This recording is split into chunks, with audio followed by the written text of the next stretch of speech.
ছেলেকে যদি আঁচলের নিচে থেকে বের করতেই না পারেন, তাহলে ছেলেকে বিয়ে দিয়ে বাড়িতে বউ কেন আনেন? ছেলেকে বিয়ে দিয়ে অন্যের বাড়ির মেয়েটার জীবন কেন নষ্ট করেন? আপনার বাবুকে আপনি অনেক কষ্টে জন্ম দিয়েছেন, অনেক কষ্টে তাকে লালন পালন করেছেন, আর মেয়ের মা তো কোনো কষ্টই করেনি। সো হ্যালো এভরিওয়ান, আসসালামু আলাইকুম। আপনারা সবাই কেমন আছেন? আলহামদুলিল্লাহ আমরা অনেক বেশি ভালো আছি। এই তো সকাল থেকে ভিডিওটা শুরু করেছি, সকালে নাস্তা করা কমপ্লিট। এখন এই তো দুপুরের জন্য রান্না বান্নার জন্য সবকিছু রেডি করে নিতেছিলাম। কিছুদিন এত পরিমাণে গরম পড়েছে, কোনো কিছু খাইতেও ভালো লাগে না, আর রান্নাঘরে যে রান্না করতেও ইচ্ছা করে না। মনে হয় যেন একদম ঠান্ডা ঠান্ডা কিছু খাই, মানে সারাদিন শুধু ঠান্ডা জিনিসই খাইতে ইচ্ছা করে। তো যাই হোক, তা বললে তো আর চলবে না, রান্না বান্না তো করতেই হবে। তো আপুরা বাসায় ছিল, তো আমার শাশুড়ি মা অসুস্থ ছিল, তো আপুরা আসছিল। তো ওই দিনের ভিডিও অনেকদিন হয়ে গেছে, অনেকদিন পরে ভিডিওটা শেয়ার করতেছি। তো এখন এই তো মাছগুলো ভেজে নেব। মাছ দিয়ে পটল দিয়ে একটা ঝোল রান্না করব, সাথে ডিম ভুনা করব, ডাল রান্না করব। যেহেতু বাচ্চারা মাছ খায় না, ওদের জন্য ডিম ভুনা করব। আমাদের সমাজে এমন কিছু খারাপ শাশুড়ি আছে যাদের জন্য এখন মেয়েরা শাশুড়ি নামক কথাটা শুনলেই কেমন যেন একটা ভয় পায়। মানে শাশুড়ি নামক নামটাই না তাদের কাছে কেন জানি একদম বিষাক্ত হয়ে গেছে। আসলে দুনিয়াতে অনেক রকমের মানুষ থাকে।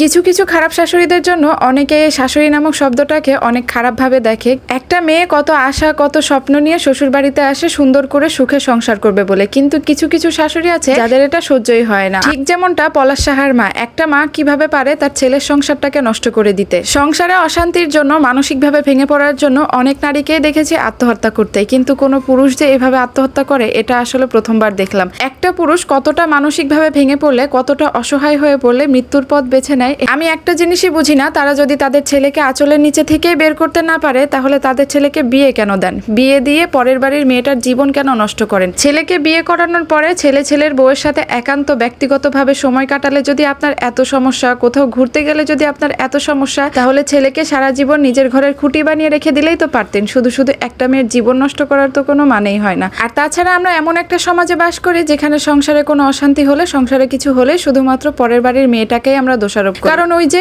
বউ চলে গেলে বউ পাওয়া যাবে, মা চলে গেলে তো মা পাওয়া যাবে না। আর এই একটা কথার জন্যই না আজ পলাশ সাহা দুনিয়া ছেড়ে চলে গিয়েছেন। মাকে তো কিছু বলা যাবে না। ছেলের বউটা নতুন সংসার করছে, তার তো একটু ভুল হতেই পারে, কিন্তু মা, সে তো নতুন সংসার করছে না, সে তো এদিক থেকে অনেক অভিজ্ঞ। সে একটু ছাড় দিলে কি এমন ক্ষতি হয়? পরের বাড়ির মেয়েটার জায়গায় যদি আপনার মেয়ে থাকতো, আপনার মেয়ে ভুল করতো, তাহলে কি আপনি ছাড় দিতেন না? তাকে কি শিখিয়ে নিতেন না? তাকেও কি বলতেন যে তোমার মা কিছু শেখায়নি, তুমি কিছু পারো না, তুমি এটা পারো না, তুমি ওটা পারো না? কথাগুলো বলার একটাই কারণ, আমাদের সমাজে সংসার ভাঙলে শুধুমাত্র মেয়েকেই দোষারোপ করা হয়। যাই হোক, কথাগুলো বলার একটাই কারণ, ফেসবুকে পলাশ সাহার এই মৃত্যুর এই কাহিনীটা দেখার পরে অনেক বেশি খারাপ লাগতেছিল, সেই জন্যই শেয়ার করলাম। এখন অনেকে ভাবতে পারেন যে আমার শাশুড়ি এমন কিনা, আসলে না। যেহেতু আমার পরিচিত অনেকে আমার ভিডিও দেখেন, তারা হয়তো ভাবতে পারেন যে আমার শাশুড়ি এমন কিনা, আসলে না। এদিক থেকে আমার ভাগ্যটা অনেক ভালো। ভিডিওর কথাগুলো শুনে যদি কেউ মনে কষ্ট পেয়ে থাকেন, তাহলে অবশ্যই আমাকে ক্ষমার দৃষ্টিতে দেখবেন। পুরো রান্না বান্না শেষ করে এই তো দুপুরে খাওয়া দাওয়ার আগে একটু সালাদ বানিয়ে নিতেছিলাম। তো যাই হোক, আজকের মতো এখানেই বিদায় নিচ্ছি। সবাই অনেক অনেক বেশি ভালো থাকবেন। ভিডিওটি কেমন লেগেছে কমেন্টে জানিয়ে যাবেন। আল্লাহ হাফেজ।